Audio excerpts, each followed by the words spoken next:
Good evening students, Vivekananda academy में आपका स्वागत है।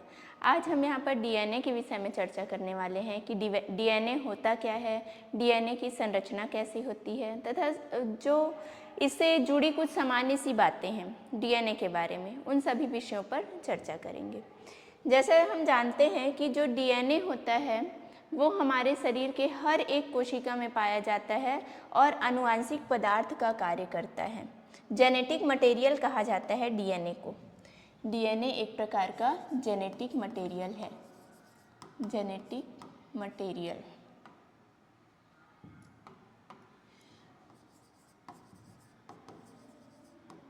आनुवंशिक पदार्थ। आनुवंशिक पदार्थ उसको कहा जाता है जैसे कि पीढ़ी दर पीढ़ी, है ना, एक पीढ़ी से दूसरी पीढ़ी में कुछ लक्षणों का स्थानांतरण होता है। जब कोई बच्चा जन्म लेता है तो हम कहते हैं कि इसकी आंखें अपने पापा के जैसी है, तो इसके जो गाल है या कान है अपनी मम्मा के जैसी है। तो जो गुण हैं वो कहाँ से आ रहे हैं? पेरेंट्स से आ रहे हैं। माता पिता से जो गुण हैं वो बच्चे में पहुँच रहे हैं और उन गुणों को पहुँचाने का काम यही डीएनए करता है। इसीलिए इसको जेनेटिक मटेरियल कहा गया है ना, आनुवंशिक पदार्थ। एक पीढ़ी से दूसरी पीढ़ी, एक पीढ़ी से दूसरी पीढ़ी, या हम बोल सकते हैं पीढ़ी दर पीढ़ी लक्षणों का स्थानांतरण, लक्षणों को पहुंचाने का काम करता है, पहुंचाने का कार्य करता है। लक्षणों को पहुंचाना, यही कहलाता है आपका आनुवंशिक पदार्थ का काम होता है। अब यहाँ पे ये डीएनए जो है इसका फुल फॉर्म देख लेते हैं क्या होता है। डीएनए का पूरा नाम होता है deoxy ribo nucleic acid, nucleic acid. कुछ जो जीव है उसमें डीएनए की जगह आरएनए जेनेटिक पदार्थ का काम करता है, लेकिन डीएनए और आरएनए एक साथ आनुवंशिक पदार्थ का कार्य नहीं करेंगे। या तो जिस जीव में डीएनए है तो डीएनए आनुवंशिक पदार्थ का काम करेगा, या तो आरएनए। दोनों साथ में कभी भी आनुवंशिक पदार्थ का कार्य नहीं करेंगे, जेनेटिक मटेरियल का काम नहीं करेंगे। कुछ जो वायरस होते हैं उनमें जेनेटिक मटेरियल आरएनए होता है, हम में डीएनए होता है। ये डीएनए की संरचना इस प्रकार से होती है, द्विकुंडली, डबल स्ट्रैंडेड आपको दिखाई दे रहा है। ये पहला स्ट्रैंड है और ये दूसरा स्ट्रैंड, डबल स्ट्रैंडेड, और साथ में कुंडलित होता है, मुड़ा हुआ होता है, द्विकुंडलित। हम इसको कहते हैं कि इसकी संरचना द्विकुंडलित होती है, द्विकुंडलित। उसके साथ साथ इसमें जो आपको दिखाई दे रहा है, यहाँ पे लिखा है बेस पेयर। ये लिखा है आपका, देखो, एक राउंड की अगर हम बात करें, यहाँ से लेकर, यहाँ से स्टार्ट करते हैं, यहाँ से यहाँ तक एक राउंड, है ना। एक कुंडली की लेंथ, लंबाई कितनी होती है? तो ये होती है 34 एंगस्ट्रॉम। एक कुंडली की लंबाई, डीएनए की एक कुंडली की लंबाई, एक कुंडली की लंबाई, एक कुंडली की लंबाई होती है 34 एंगस्ट्रॉम।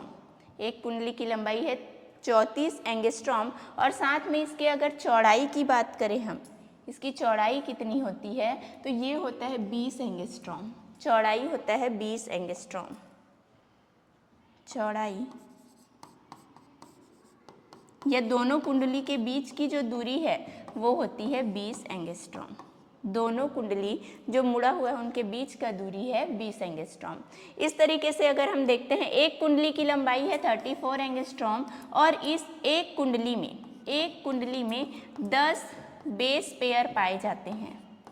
एक कुंडली में 10 बेस पेयर है। अभी हम देखेंगे कि बेस पेयर क्या क्या होता है। नाइट्रोजन बेस पाए जाते हैं, इसमें कुछ एडेनिन, ग्वानिन, साइटोसिन और थाइमिन। तो यहाँ पर आपको 10 बेस पेयर मिलेंगे। एक कुंडली में 10 बेस पेयर हैं। जैसे हम यहाँ से यहाँ तक देखें, पूरा इसको स्टार्ट करते हैं यहाँ से, तो ये पहला, दूसरा, तीसरा, चौथा, पांचवा, छठवां, सातवां, 8वां, 9, 10, ऐसे 10 आपको बेस पेयर दिखेंगे। एक कुंडली में 10 बेस पेयर, यहाँ पे ये मुड़ा हुआ है इसलिए आपको टोटल 10 नहीं दिखाई दे रहे हैं, लेकिन एक कुंडली में मतलब 34 एंगस्ट्रॉम में 10 बेस पेयर होते हैं। अब टोटल लेंथ हो गया 34, 34 और 10 बेस पेयर है यहाँ पे, तो अगर हम देखें दो बेस पेयर के बीच की दूरी कितनी हुई, तो 34 को हम डिवाइड करेंगे 10 से, तो आंसर आ जाएगा 3.4 एंगस्ट्रॉम। एक बेस पेयर के बीच की दूरी, एक बेस पेयर के बीच की दूरी, पेयर का डिस्टेंस जो है वो होगा 3.4 एंगस्ट्रॉम डिस्टेंस। ठीक है, अब डीएनए की ये जो डबल द्विकुंडलित संरचना है, द्विकुंडलित मॉडल, ये मॉडल किसने दिया था, तो मॉडल देने वाले वैज्ञानिक है वाटसन और क्रिक, वाटसन एवं क्रिक, वाटसन एवं क्रिक, इन्होंने डीएनए का मॉडल प्रस्तुत किया था। अब इसमें डीएनए हो गया, क्या कर रहा है, जेनेटिक मटेरियल है। अब लक्षणों को ये एक पीढ़ी से दूसरी पीढ़ी तक पहुंचा रहा है। अब हम देखते हैं कि डीएनए की संरचना, निर्माण कैसे होता है डीएनए का, है ना।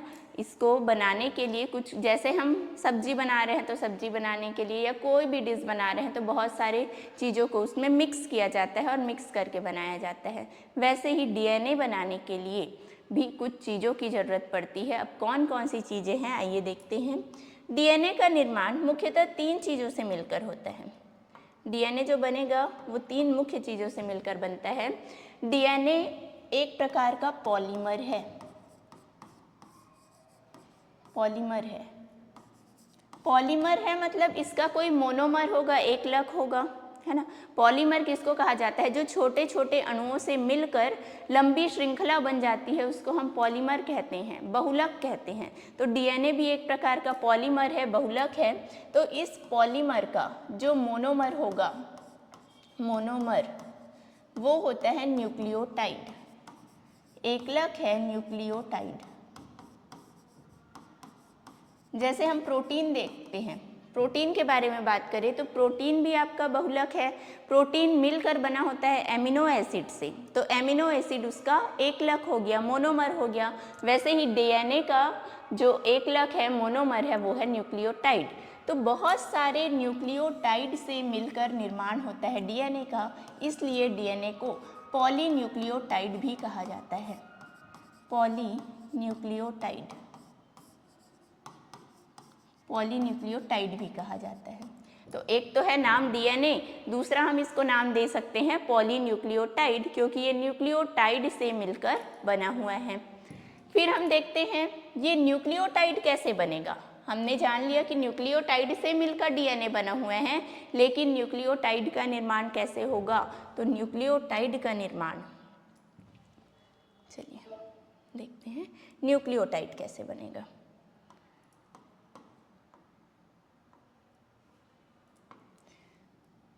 न्यूक्लियोटाइड,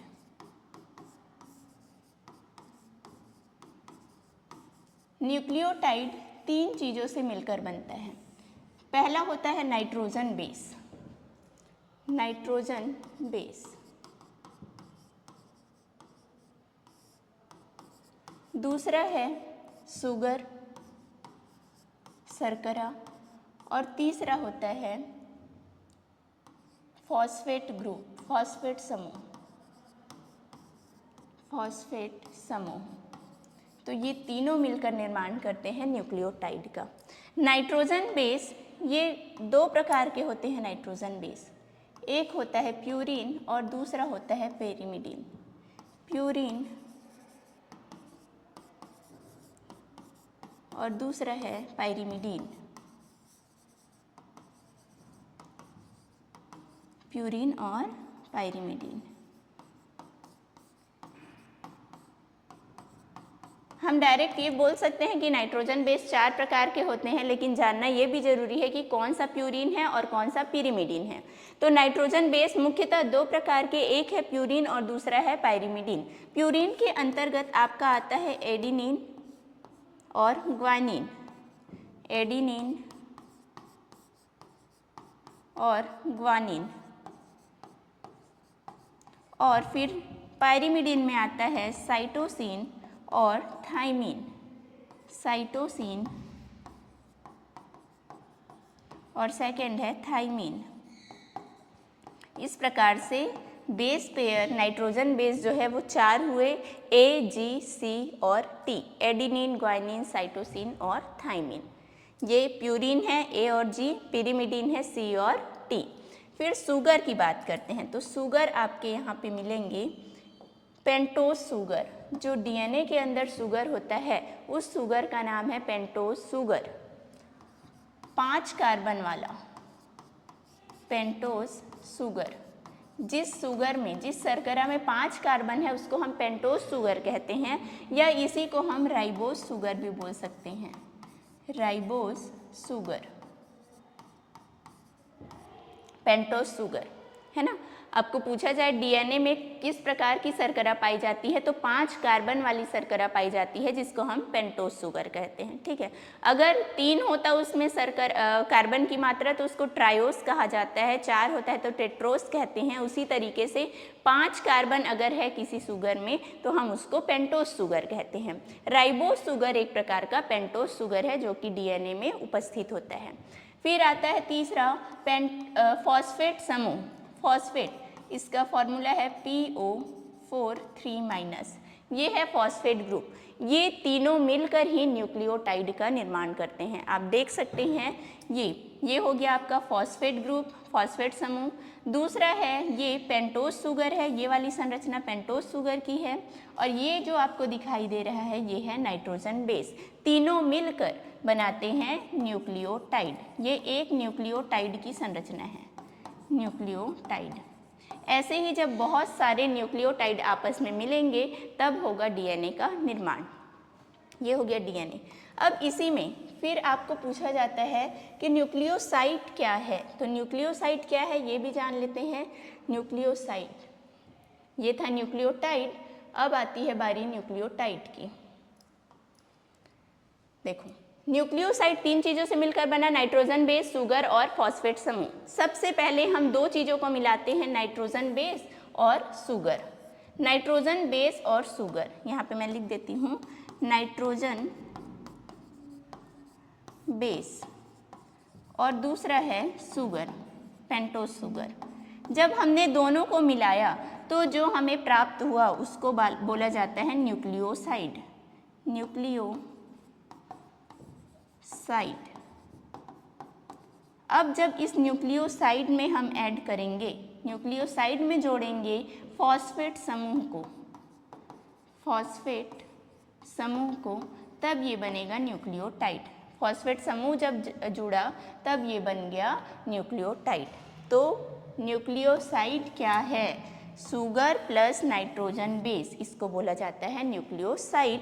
और न्यूक्लियोसाइड में जब फॉस्फेट ग्रुप ऐड हो गया तो वो बन गया न्यूक्लियोटाइड। ये है डीएनए। इस तरीके से आपके बहुत सारे न्यूक्लियोटाइड मिलकर निर्माण करेंगे डीएनए का। डीएनए का निर्माण होने के बाद अब डीएनए देख लीजिए, यहाँ पर आपको नाइट्रोजन बेस के बारे में बताया गया है कि नाइट्रोजन बेस, अभी मैंने बताया नाइट्रोजन बेस जो है वो मुख्यतः 2 प्रकार के होते हैं, प्यूरिन और पिरिमिडीन। प्यूरिन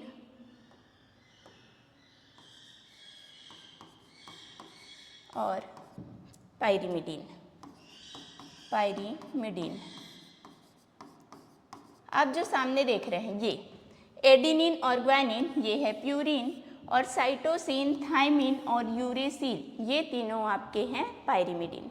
जब हम डीएनए का निर्माण करेंगे, डीएनए का निर्माण जब होगा तो डीएनए में आपके 4 नाइट्रोजन बेस होते हैं, एडिनिन, ग्वानिन, साइटोसिन और थाइमिन।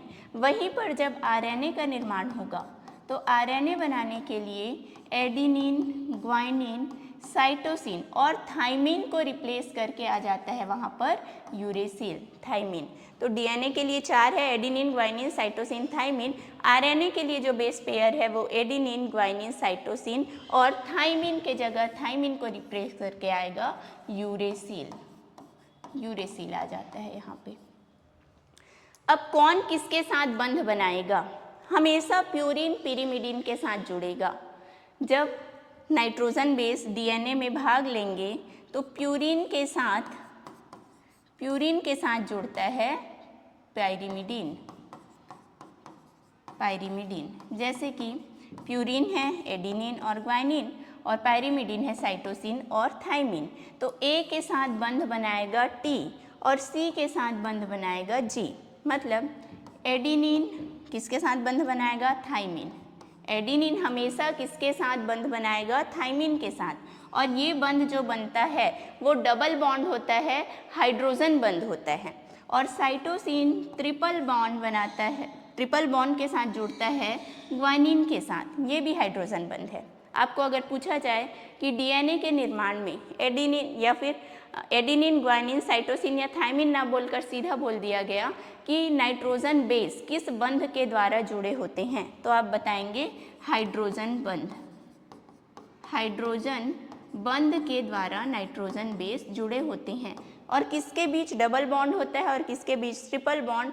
एडिनिन और थाइमिन के बीच डबल बॉन्ड, साइटोसिन और ग्वानिन के बीच ट्रिपल बॉन्ड होगा। फिर यहीं पर अगर हम आरएनए की बात करें तो वहाँ पे थाइमिन के जगह मतलब ए के साथ जुड़ेगा यूरेसिल। आरएनए में एडिनिन के साथ जुड़ेगा यूरेसिल और इनके बीच भी हाइड्रोजन भी बंद होगा डबल बॉन्ड। आप स्ट्रक्चर देख के पहचान सकते हैं कि कौन सा प्यूरिन है और कौन सा पिरिमिडीन है। प्यूरिन में आपको 2 रिंग वाली संरचना देखने को मिलेगी, डबल रिंग स्ट्रक्चर, और पायरिमिडीन में आपको सिंगल रिंग देखने को मिलता है। ठीक है, वैसे स्ट्रक्चर जो है आपको उतना याद रखने की ज़रूरत नहीं है, पर आप देखेंगे जैसे प्यूरिन याद रखने के लिए प्यूरिन नाम छोटा है, पायरिमिडीन बड़ा है, तो जस्ट इसका अपोजिट कर देंगे। प्यूरिन नाम छोटा है लेकिन इसमें रिंग पाए जाएंगे 2, ज़्यादा रिंग पाए जाएंगे, और पायरिमिडीन नाम बड़ा है लेकिन उसमें रिंग की संख्या होगी कम, 1 रिंग, सिंगल रिंग वाली संरचना है। प्यूरिन डबल रिंग, 2 रिंग पाए जाएंगे इसमें, और पायरिमिडीन में पाया जाता है सिंगल रिंग, 1 ही रिंग वाली संरचना आपको देखने को मिलेगी। फिर हम चलते हैं, ये हो गया आपका डीएनए का निर्माण। डीएनए के निर्माण के बाद डीएनए जैसे ही बन गया, हमारे हर कोशिका में डीएनए का निर्माण होते रहता है। डीएनए बनने के बाद यही डीएनए जो है वो पैक होकर क्रोमोसोम का निर्माण करता है, गुणसूत्र का निर्माण करता है। कैसे होगा गुणसूत्र का निर्माण, आइए देखते हैं।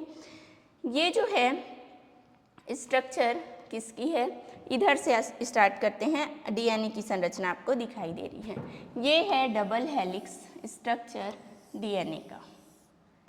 ये डीएनए कॉइल्ड है, मुड़ा हुआ है, कुंडलित। अब इसके साथ हिस्टोन प्रोटीन आएगा। एक प्रोटीन है जिसका नाम है हिस्टोन।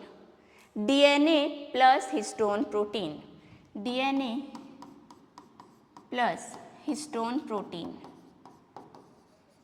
हिस्टोन प्रोटीन, ये दोनों जब आपस में मिल जाते हैं तो क्रोमोसोम का निर्माण करते हैं, गुणसूत्र का निर्माण करेंगे। गुणसूत्र बन जाएगा। यहाँ पे क्रोमोसोम को हिंदी में कहते हैं गुणसूत्र। तो गुणसूत्र का निर्माण 2 चीज़ों से हुआ, एक तो डीएनए है और डीएनए के साथ आएगा आपका हिस्टोन प्रोटीन। यह हो गया डीएनए। गोलाकार जो संरचना है ये है हिस्टोन प्रोटीन की।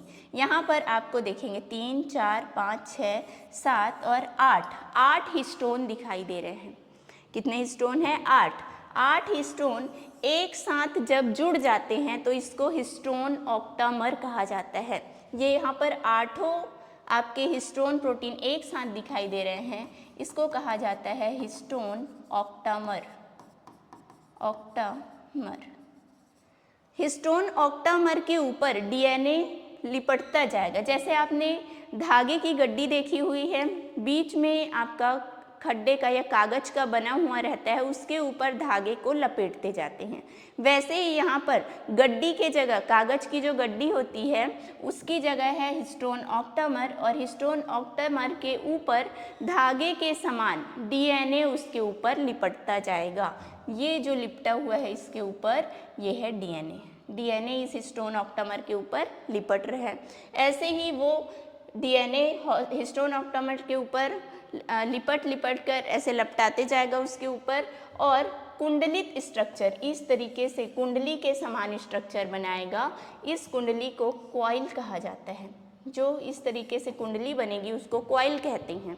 और साथ में हिस्टोन ऑक्टामर के साथ जब गुणसूत्र उसके ऊपर में लिपट चुके हैं तो इस संरचना को कहा जाता है न्यूक्लियोसोम। न्यूक्लियोसोम,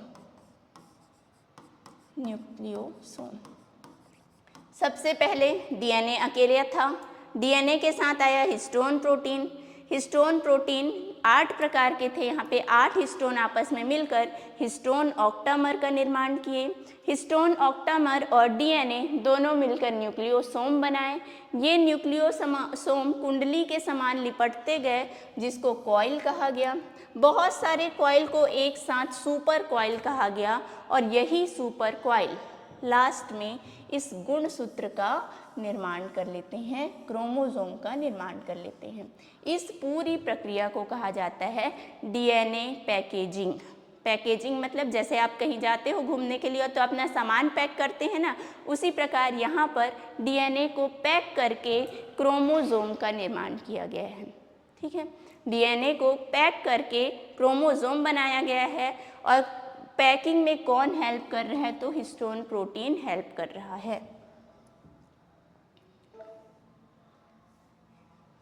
फिर आते हैं सेंट्रल डोग्मा। सेंट्रल डोग्मा एक थ्योरी है, एक प्रकार की थ्योरी है। अब इसमें है क्या क्या बताया गया है। हमारी कोशिका के अंदर उपस्थित है डीएनए। डीएनए आरएनए का निर्माण करता है और आरएनए निर्माण करता है प्रोटीन का।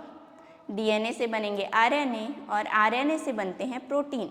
जब डीएनए से आरएनए बनता है ना, हम क्या करते हैं जब कुछ एक्सपेरिमेंट करते हैं नया, मान लो कि हम कोई भी नया एक्सपेरिमेंट कर रहे हैं, हमारे पास कुछ सामान है, ये इतना सारा हमारे पास कुछ सामान है, कोई पदार्थ है, इसके ऊपर हमको एक्सपेरिमेंट करना है और ये बहुत ही एक्सपेंसिव है, आपको दोबारा ये सामान नहीं मिलेगा।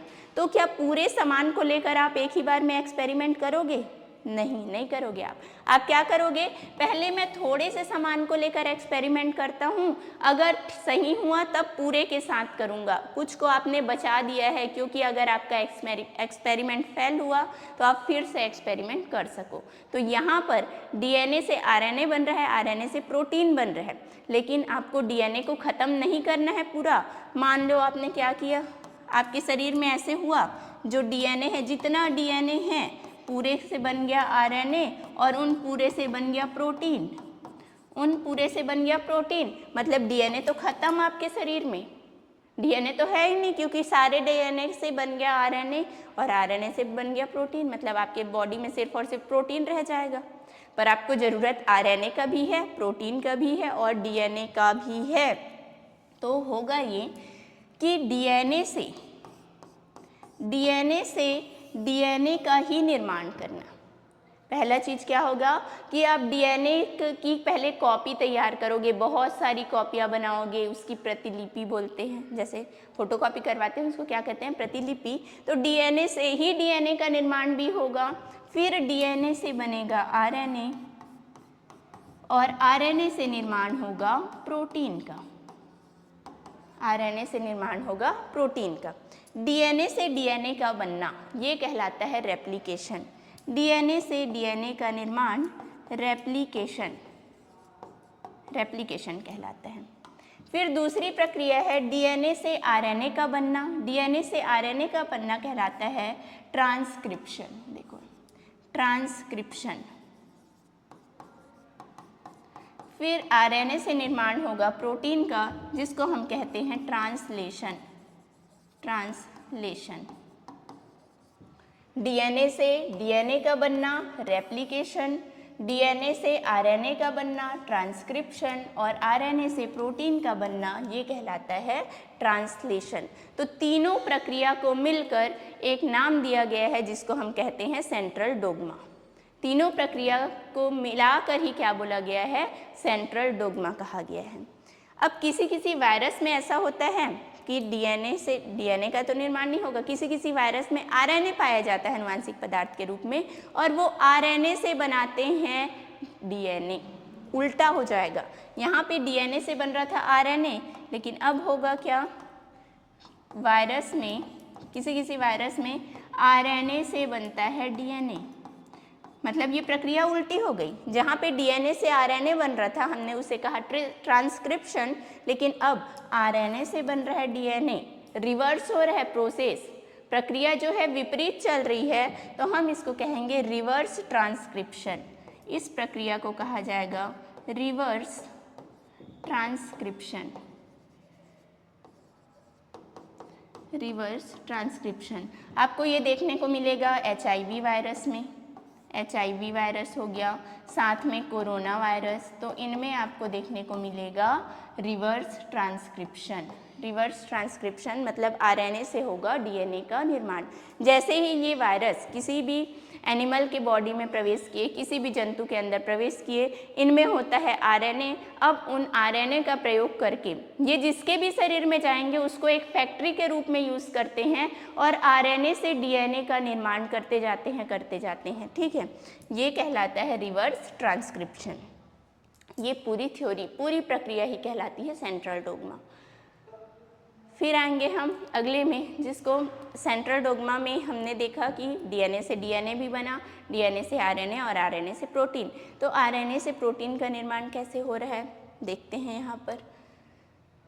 चलिए, ये एक कोशिका के अंदर हो रहा है, ये जो प्रोसेस है डीएनए से आरएनए बनना और आरएनए से प्रोटीन का निर्माण होना, ये हमारे सेल के अंदर होने वाली प्रक्रिया है, कोशिका के अंदर होने वाली प्रक्रिया है। ये हमारा है सेल, ये पूरी है कोशिका। इस कोशिका के अंदर ये है केंद्रक, ये वाला भाग है केंद्रक। अब केंद्रक के अंदर ही आनुवंशिक पदार्थ पाया जाता है। आनुवंशिक पदार्थ मतलब कि डीएनए या फिर आरएनए, ये कहाँ पर पाया जाता है, तो ये केंद्रक में पाया जाता है। केंद्रक में, सेल वाले चैप्टर में हमने इसको पूरा पढ़ा है कि आनुवंशिक पदार्थ पाए जाते हैं केंद्रक के अंदर, न्यूक्लियस के अंदर पाए जाते हैं। ये हो गया न्यूक्लियस। अब इस न्यूक्लियस में, न्यूक्लियस के अंदर ये रहा हमारा डीएनए, ये हो गया डीएनए। डीएनए से निर्माण होगा आरएनए का, डीएनए से निर्माण होगा आरएनए का, और जो आरएनए बनता है डीएनए से वो होता है एमआरएनए। एमआरएनए, 3 प्रकार के आरएनए होते हैं, टीआरएनए, एमआरएनए, आरआरएनए। तो 3 प्रकार के आरएनए हैं, लेकिन आपका डीएनए से जिस आरएनए का निर्माण होता है वो होता है एमआरएनए। डीएनए से बन गया एमआरएनए, फिर ये एमआरएनए केंद्रक से बाहर आ जाएगा। डीएनए से आरएनए का बनना, ये प्रक्रिया देखिए, डीएनए से आरएनए, आरएनए का बनना, ये प्रक्रिया आपका हो रहा है केंद्रक के अंदर, केंद्रक के अंदर। और कौन सा आरएनए है, तो एमआरएनए। अब ये एमआरएनए आएगा केंद्रक से बाहर, ये आएगा केंद्रक से बाहर, ये है आपका एमआरएनए। ये केंद्रक से बाहर आ गया। अब यहाँ पर राइबोसोम आएगा, राइबोसोमल आरएनए। अब राइबोसोमल आरएनए जो है, आपको मालूम है राइबोसोम काम करता है प्रोटीन के निर्माण का, तो इस आरएनए के साथ आरएनए, एमआरएनए का फुल फॉर्म होता है मैसेंजर आरएनए। डीएनए से प्रोटीन बनाने का जो मैसेज है वो लेकर आया है मैसेंजर आरएनए। इसके पास प्रोटीन बनाने की सारे संदेश, सारे मैसेज किसके पास है, आरएनए के पास। मैसेज पहले था डीएनए के पास, अब वो डीएनए जो है वो मैसेज को दे दिया एमआरएनए को। अब ये एमआरएनए की सहायता से निर्माण होगा प्रोटीन का। एमआरएनए की और राइबोसोम की सहायता से हम यहाँ पर निर्माण करेंगे किसका, प्रोटीन का। ये प्रक्रिया होगी कोशिका के अंदर, केंद्रक के बाहर, एमआरएनए से प्रोटीन, प्रोटीन का निर्माण। तो ये प्रक्रिया हुई कोशिका द्रव में, कोशिका द्रव। तो आपको 2 चीज़ें देखने को मिल रही है कि जो सेंट्रल डोग्मा है उसका कुछ भाग, कुछ प्रक्रिया केंद्रक में पूर्ण होता है और कुछ प्रक्रिया पूर्ण होता है कोशिका द्रव्य में। जैसे डीएनए से एमआरएनए का निर्माण कोशिका के केंद्रक के अंदर हुआ mRNA बाहर आया, थोड़ा सा उसका रूप परिवर्तित होता है, ठीक है, थोड़ा सा उसका स्ट्रक्चर बदलता है केंद्रक से जैसे ही बाहर आता है, और कोशिका द्रव में फिर इस mRNA से निर्माण होगा प्रोटीन का, और उसको ही हम कहते हैं ट्रांसलेशन। ट्रांसक्रिप्शन केंद्रक में हुआ, ट्रांसलेशन कोशिका द्रव में हुआ। देखो ट्रांसक्रिप्शन कहाँ पर हुआ? केंद्रक में, और ट्रांसलेशन हुआ कोशिका द्रव में, कोशिका द्रव में। और डीएनए से डीएनए का निर्माण वो भी आपका केंद्रक के अंदर ही होगा। यहाँ पे आपको दो चीज़ों को याद रखना है, क्या क्या, कि कहाँ पर कौन सी प्रक्रिया हो रही है। डीएनए से डीएनए का निर्माण केंद्रक में, डीएनए से आरएनए का निर्माण ये भी केंद्रक में, लेकिन आरएनए से प्रोटीन का निर्माण हो रहा है कोशिका द्रव में। तो आपको ये नाम के साथ उसकी जो एक्चुअल जो साइंटिफिक नेम है, जैसे ट्रांसक्रिप्शन कहाँ हो रहा है, ट्रांसलेशन कहाँ हो रहा है, इन चीज़ों को भी याद रखना है। तो ट्रांसक्रिप्शन होता है केंद्रक में और ट्रांसलेशन होता है कोशिका द्रव में। अब हम जेनेटिक कोड की बात करते हैं। जब आरएनए से प्रोटीन का निर्माण होना है, आरएनए से प्रोटीन और प्रोटीन हमने अभी पढ़ा है, थोड़े समय पहले ही मैंने बताया कि प्रोटीन एमिनो एसिड से मिलकर बना होता है। एमिनो एसिड, एमिनो अम्ल से बना होता है। अमीनो अम्ल 20 प्रकार के एमिनो अम्ल, कितने प्रकार के होंगे? 20 एमिनो अम्ल मिलकर एक प्रोटीन का निर्माण करते हैं। तो 20 प्रकार के एमिनो अम्ल के लिए कोई ना कोई कोड होता है, कोड दिया जाता है, जो कि mRNA के पास होता है कोड, कि कौन सा एमिनो अम्ल हमको कोशिका द्रव्य से ढूंढ कर लाना है, उसको जोड़ना है। अलग अलग एमिनो अम्ल के जुड़ने से अलग अलग प्रोटीन का निर्माण होता है। सीक्वेंस बदलने से ही प्रोटीन अलग अलग प्रकार के बन जाते हैं। तो जो जेनेटिक कोडॉन एमिनो अम्ल को कोड करने वाले को ही क्या कहा जाता है? वाले को जेनेटिक कोड कहा जाता है, कोड कहा जाता है। और ये किसके पास होता है? ये जानकारी mRNA के पास। ये जानकारी mRNA डीएनए से लेकर आया हुआ है और उसी की मदद से प्रोटीन का निर्माण करेंगे। जैसे कि आपको यहाँ पे दिख रहे होंगे बहुत सारे कुछ कोड दिखाई दे रहे हैं, और ये कोड जो है वो बनेंगे कैसे? देखिए, कोड का निर्माण होगा नाइट्रोजन बेस की मदद से। जो नाइट्रोजन बेस है, नाइट्रोजन बेस 4 प्रकार के नाइट्रोजन बेस हैं, एडिनिन, ग्वानिन, साइटोसिन और थाइमिन। ये 4 प्रकार के जो नाइट्रोजन बेस हैं, इनकी हेल्प से ही जेनेटिक कोड का निर्माण होगा। नाइट्रोजन बेस 4 है, अगर हम 4-4 का पेयर बनाएं इनको आगे पीछे करके, तो यहाँ पर हमारे 16 ही कोडॉन तैयार होते हैं, 16 ही कोड तैयार होते हैं। जैसे हम चारों को आगे पीछे करके बनाएं तो 4 का वर्ग होता है 16 कोड तैयार होते हैं, मतलब जो 16 एमिनो अम्ल को कोड करेंगे। लेकिन हमको ज़रूरत है 20 एमिनो अम्ल के लिए 20 कोड की ज़रूरत है, कम से कम में तो 20 होना चाहिए, लेकिन यहाँ पे 20 नहीं है, 16 ही है।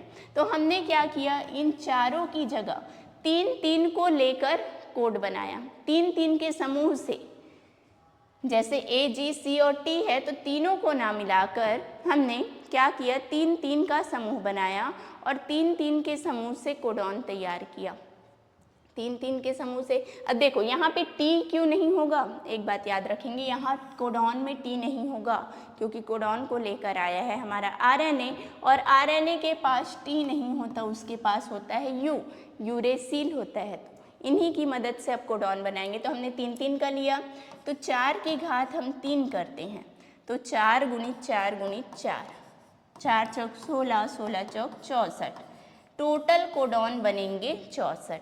देखिए आपको दिखाई दे रहा है 3-3 का पेयर, इन 3-3 के पेयर को ही हम कोडॉन कह रहे हैं, जेनेटिक कोडॉन, जो एमिनो अम्ल को कोड करते हैं। अब हो गए कोडॉन की संख्या 64।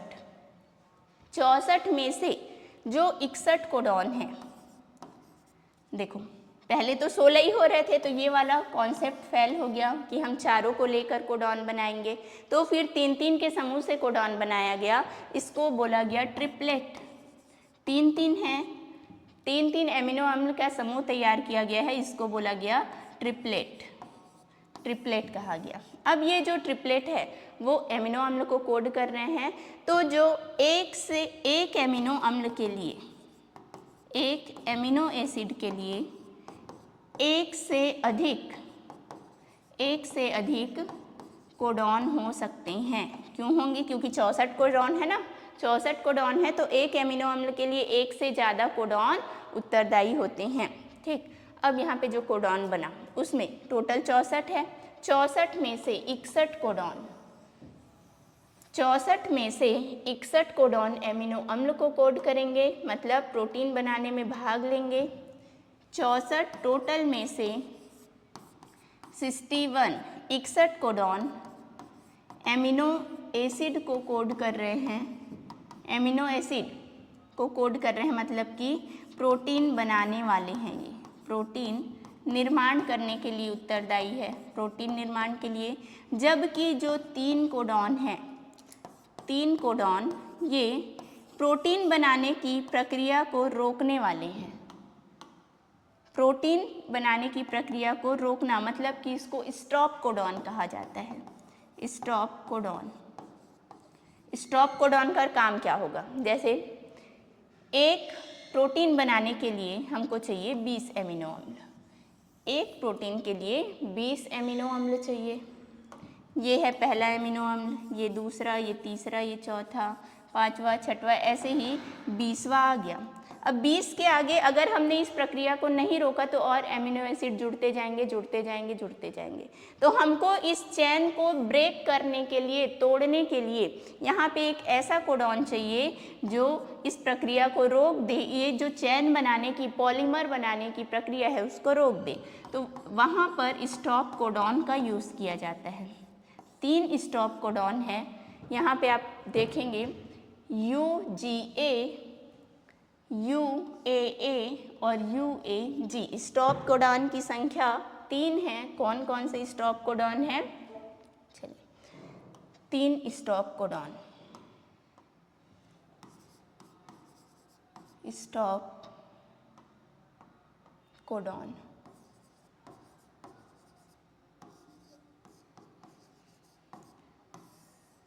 की संख्या 3 आपको यहाँ पे दिखाई दे रहा है। 3 स्टॉप कोडॉन, ये देखो मैं यहाँ पे राउंड कर देती हूँ। इसमें यहाँ पर 2 स्टॉप कोडॉन है और यहाँ पे ये तीसरा।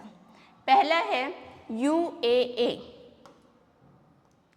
UAA, ये पहला स्टॉप कोडॉन।